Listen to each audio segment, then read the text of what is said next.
বাংলাদেশের সকল ক্ষমতার উৎস হচ্ছে এদেশের সাধারণ মানুষ, এদেশের জনগণ। কিন্তু গত 17 বছর এই স্বৈরাচার শেখ হাসিনা সরকার বাংলাদেশের জনগণ থেকে বিচ্ছিন্ন ছিল। তারা বাংলাদেশের জনগণের কাছে তাদের কোনো জবাবদিহিতা ছিল না, কারণ তারা তো এদেশের জনগণের ভোটে নির্বাচিত ছিল না। তারা জোর করে ক্ষমতায় থাকার জন্য বাংলাদেশের রাষ্ট্রীয় প্রতিষ্ঠানগুলোকে ব্যবহার করে, বাংলাদেশের পুলিশ বাহিনীকে ব্যবহার করে আজকে বাংলাদেশের সকল রাষ্ট্রীয় প্রতিষ্ঠান, সকল রাষ্ট্রীয় প্রশাসনিক যে প্রতিষ্ঠানগুলো রয়েছে সকল প্রতিষ্ঠানের মাজা ভেঙে দিয়েছে। 6 মাসে ওই অন্তর্বর্তীকালীন সরকারের কাছে আমরা এবং এদেশের মানুষ তাদেরকে সমর্থন দিয়েছে। বাংলাদেশ জাতীয়তাবাদী দলের সকল নেতৃবৃন্দ তাদেরকে সমর্থন দিয়েছে। কিন্তু ওই যে গত 17 বছরের রেখে যাওয়া সেই ধ্বংসস্তূপ প্রতিষ্ঠানগুলো এখন পর্যন্ত আওয়ামী লীগের স্বৈরাচারের প্রেতাত্মারা বিভিন্ন রাষ্ট্রীয় প্রতিষ্ঠানে, সংবাদ মাধ্যমে বিভিন্ন জায়গায় বসে আছে। এই কারণে গত 6 মাসেও আইন শৃঙ্খলা থেকে শুরু করে সকল রাষ্ট্রীয় প্রতিষ্ঠানগুলোতে এখন পর্যন্ত কিন্তু স্থিতিশীল অবস্থা আসে নাই।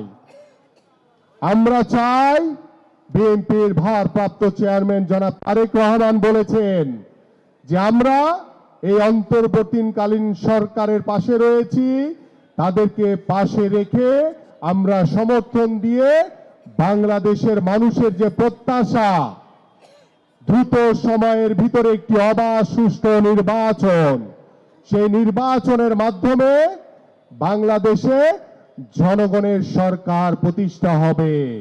বাংলাদেশে জনগণের সরকার প্রতিষ্ঠার মাধ্যমে বাংলাদেশের রাষ্ট্র কাঠামো মেরামতের জন্য আমাদের মাননীয় ভারপ্রাপ্ত চেয়ারম্যান জনাব তারেক রহমান রাষ্ট্র কাঠামো মেরামতের যে 31 দফার রূপরেখা দিয়েছেন সেটা পরিপূর্ণভাবে কাজে লাগিয়ে বাংলাদেশের রাষ্ট্রীয় প্রতিষ্ঠানগুলোকে নতুনভাবে ঢেলে সাজিয়ে বাংলাদেশের রাষ্ট্রীয় প্রতিষ্ঠানগুলোকে পুনর্গঠনের মাধ্যমে বাংলাদেশের রাষ্ট্রীয় প্রতিষ্ঠানগুলোতে সংস্কারের মাধ্যমে বাংলাদেশে পরিপূর্ণভাবে একটি জনগণের সরকার প্রতিষ্ঠা করতে চাই। আমরা একটি নিরপেক্ষ নির্বাচন সেটি ইনশাল্লাহ অনুষ্ঠিত হবে।